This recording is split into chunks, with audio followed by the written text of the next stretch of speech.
All right, hi everybody. I'm going to try to make this a lot shorter than the other videos that I've created just because we're going to be spending the Socratic seminar and our topical presentations just on this chapter. So I'm just going to give you an overview for your video notes for this, and hopefully it won't be too bad and you'll know this chapter very well by the end of the week. So we're on chapter 15, Pageant, the ferment of reform and culture. The time frame that we're in is 1790 to about 1860, so right up before the Civil War. So we're still in the beginning of the revolutionary stage, taking us through the age of Jackson, era of good feelings, the age of Jackson, and then the antebellum period. So we're covering quite a bit of time, still in the time frame that we have been since we've come back from break. Okay, so far we've looked at the political transformation, era of good feelings, to then the split in the parties, to the age of Jackson, and how democracy expanded, and how and why they expanded. Now, and then we just recently talked about the economic transformation that's going to influence all aspects of society, the market revolution, and the first industrial revolution, and immigration. And now we are going to be discussing the social transformation that's going to be happening within the country. And your book describes it as Americans becoming more upstanding, God-fearing, and literate. Religious and reform movements are going to begin in this period of time, and many reformers drew their crusading zeal from religion. And we have the Second Great Awakening that will occur in the 1830s and the 1840s especially.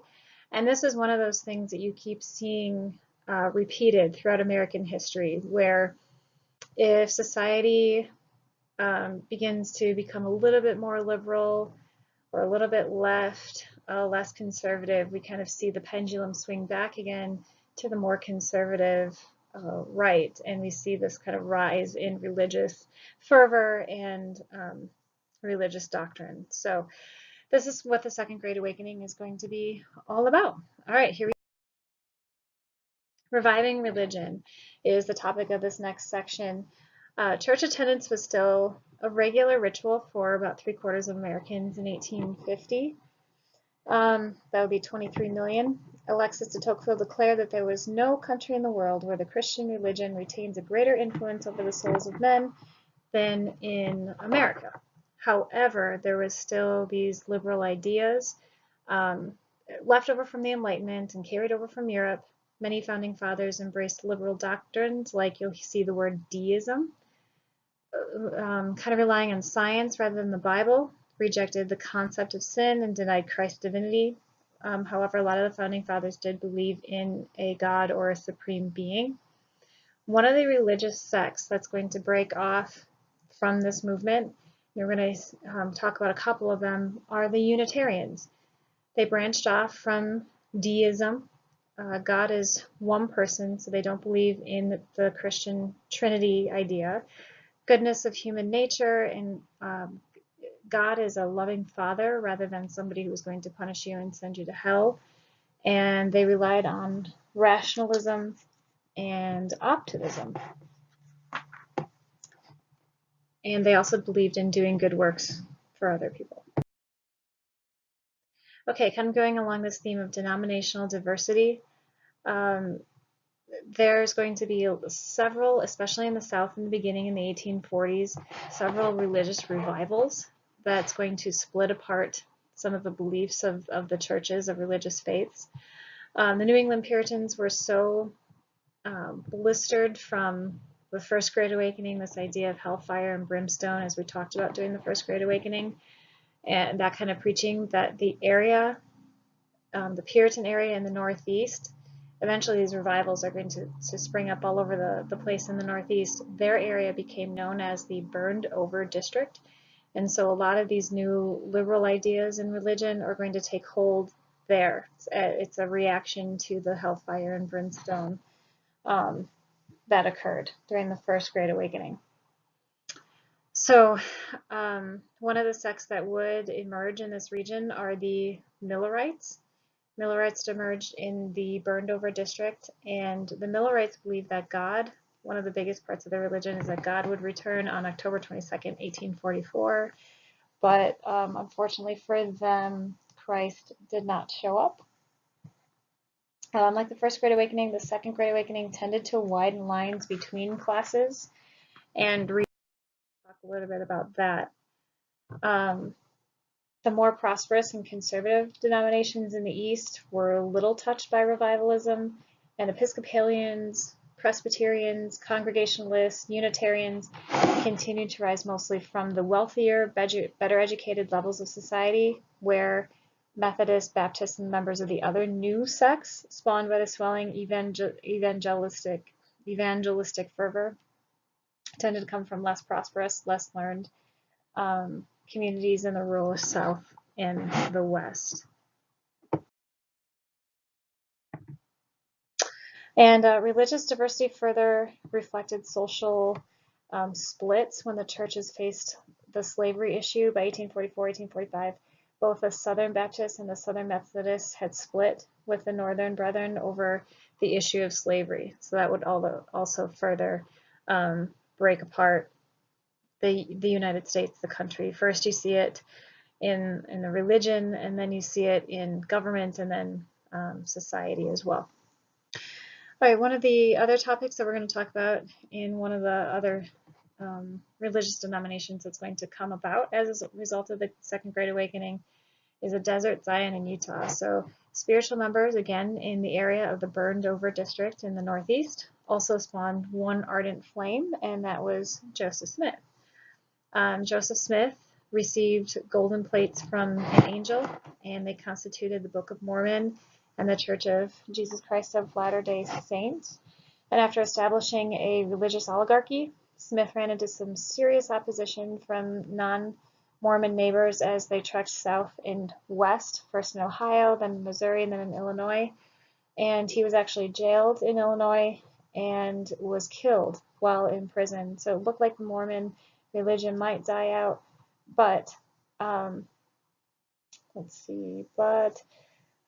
Brigham Young was able to take over the reins of Joseph Smith, and he led the followers of Mormonism out west, and they settled just outside the Great Salt Lake in Utah. And I think he had a vision there, and that was the place where they wanted to settle. Let's see, Utah would, as you will find out later, had a little bit of trouble becoming a state in the late 1800s. The Mormons later ran afoul of the anti-polygamy laws passed by Congress in 1862. In 1882, their unique marital customs delayed statehood for Utah until 1896. And there was a lot of, you could almost call it persecution by the U.S. against the Mormons in some cases. Okay, another aspect is free schools for a free people. So tax-supported schools were scarce in the early years of the Republic. Taxation was looked at as more of an insurance premium than the wealthy paid for stability and democracy. So tax-supported schools was something that was not really practiced until the 1840s, 1850s. You remember that in the South it was more for the wealthy, and they hired private tutors, or they would send their kids to Europe. So now we're just beginning to have schools that were actually supported by government and offered free public education. And finally, the mentality was, well, yeah, if we have increasing democratization and these people are going to vote, they better be well informed and literate. And so that's why we say taxation was looked at as more of an insurance premium that the wealthy paid for stability and democracy in the country. Horace Mann would become a major advocate for reforming the public education system in the United States and for teacher training as well. The little red schoolhouse with one room, one stove, one teacher, and often 8 grades became the shrine of American democracy, but it was an imperfect shrine. Early free schools stayed open only a few months. School teachers were ill-trained, ill-tempered, ill-paid. So they had a lot of, I guess, getting in shape to do with public education. Higher education was also changing a little bit. Colleges, universities, because of this more liberal movement, there were many small denominational liberal arts colleges that were springing up in the Northwest Territory and in the South. And some of our first state-supported universities sprang up in the South, beginning in North Carolina as early as 1795. Women's education was frowned upon. Woman's place was believed to be in the home, this cult of domesticity idea, and training in needlework was more important than algebra. And it was thought that it would damage the female brain if they had a little bit more learning than what was acceptable. However, that there's always a however or a but. In the 1820s, Emma Woolard established Troy Female Seminary. Oberlin College opened its doors to women in 1837 as well.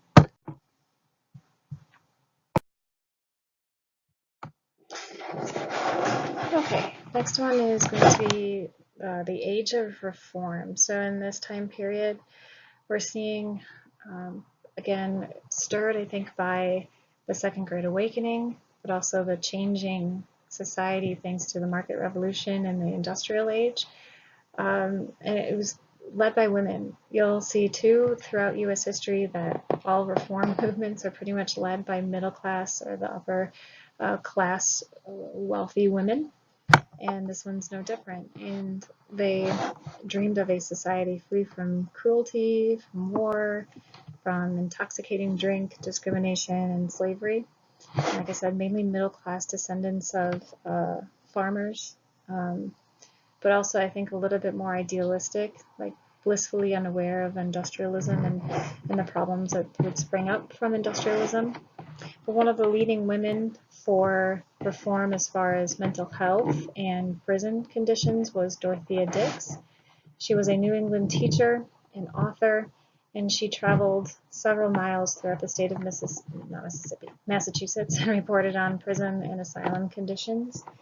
And thanks to her, they did institute prison reform. Now the downside is that we really haven't changed the prison system much since Dorothea Dix. However, mental health has changed quite a bit. Before, the insane or people who had mental health issues were just thought to be possessed by the devil pretty much, and were thrown into some asylum and pretty much left there, neglected, treated not very well. But Dorothea would be a crusader in that, and they would eventually. Another aspect of society was the drink, the intoxicating drink. The American Temperance Society was formed in 1826. Many issues with people coming to the factory drinking while on the job. A lot of people associated drinking with the immigrants that were coming in, the Irish Catholics and Germans. So the American Temperance Society, again, run by women, was formed in 1826 in Boston. They even had children's clubs. They were called the Coldwater Army, and Crusaders also made effective use of pictures, pamphlets, and lurid lectures, some of whom were reformed drunkards. A popular temperance song ran, "We've done with our days of carousing, our nights too of frolicsome glee.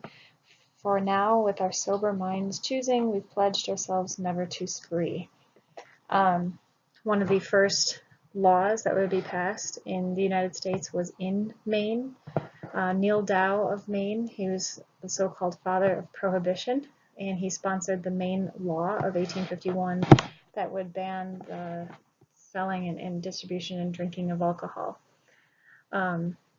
It wouldn't last, but then again in the 1920s this was looked at as a precedent that was set in Maine. One of the more popular books that would come out was called 10 Nights in a Barroom and What I Saw There in 1854, a bestseller about the effects of drinking.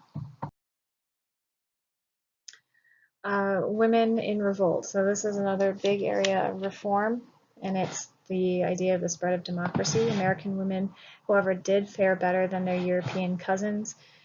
About 10% of adult women did remain spinsters. They're called spinsters at the time of the Civil War, meaning that they did not marry, which is pretty extraordinary, when you think about it, because women really didn't have much rights, and with a husband, she could gain a little bit more through her husband. Gender differences were emphasized because of the market economy. So now you're seeing clear gender roles and spheres begin to develop. Women were thought of as physically and emotionally weak, but also refined and artistic and keepers of society's conscience and emotional and teaching men to be good citizens of the republic. So now you see this idea of cult of domesticity really begin to take hold in American society, where before it was more blended because the man, husband, father was home and they ran the household together. But now with many families, the father was in the factory, the woman was in charge of the home, and that was where her spot was.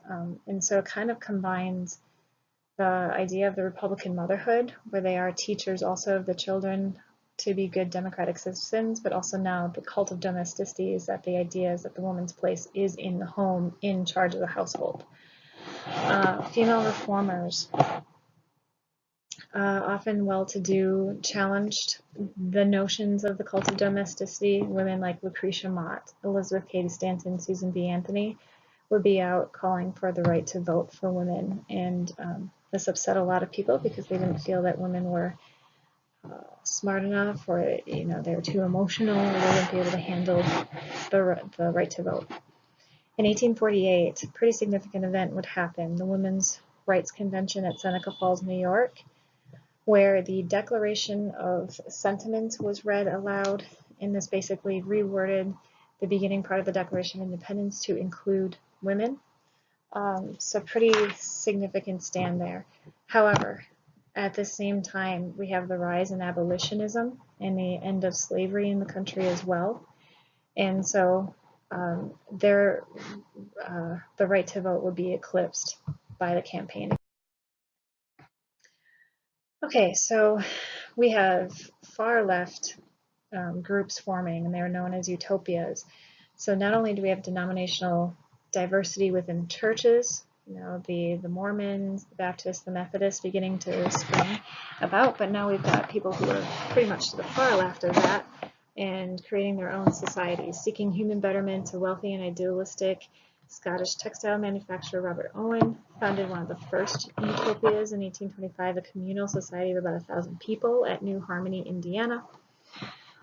Would not last. Brook Farm, Massachusetts, plain living for high-thinking people, would also not last. Probably one of the most famous communities would be the Oneida community in New York, because they're trying some very taboo things. First of all, free love. You are free to have relations with whomever you want.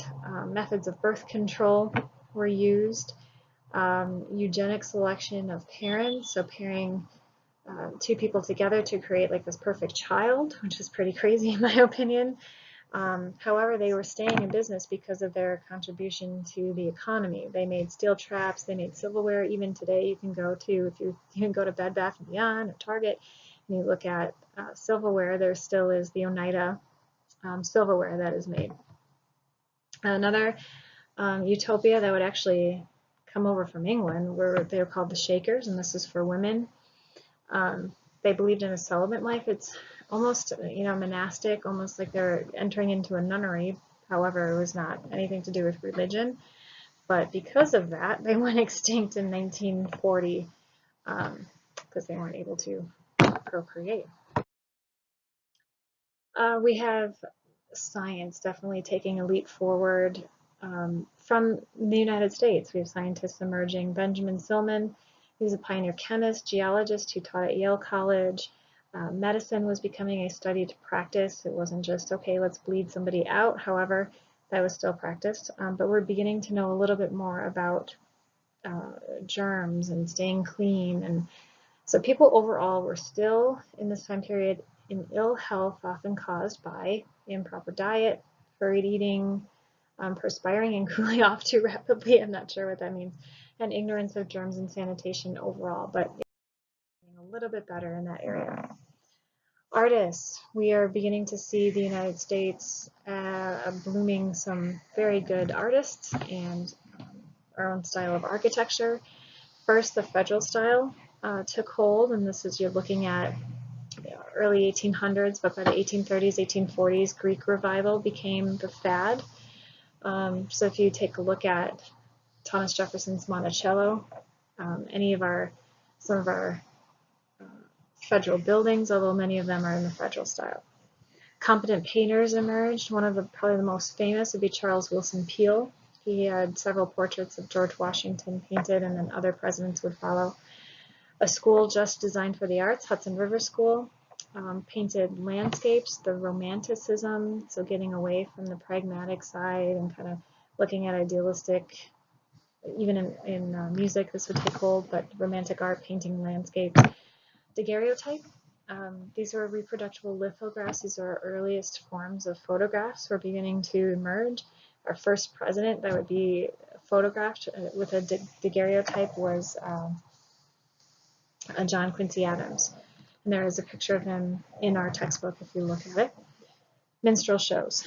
This was actually in the news recently with a comment by Megyn Kelly of blackface. So minstrel shows popped up, especially in the South.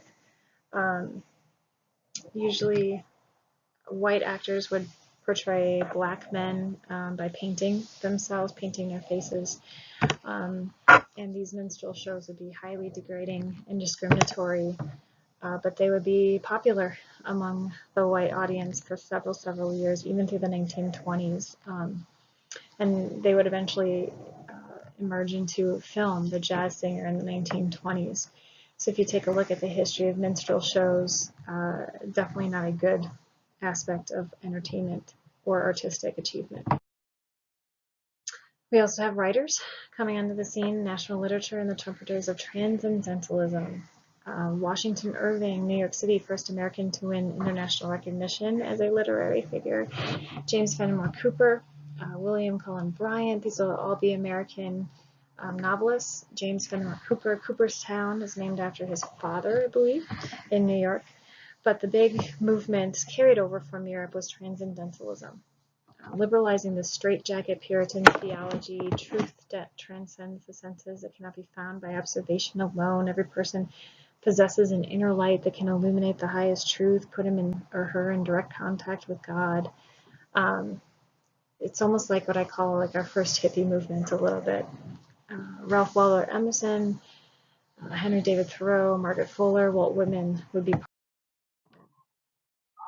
growing literary lights. These are not transcendentalists, but still influenced by it a little bit.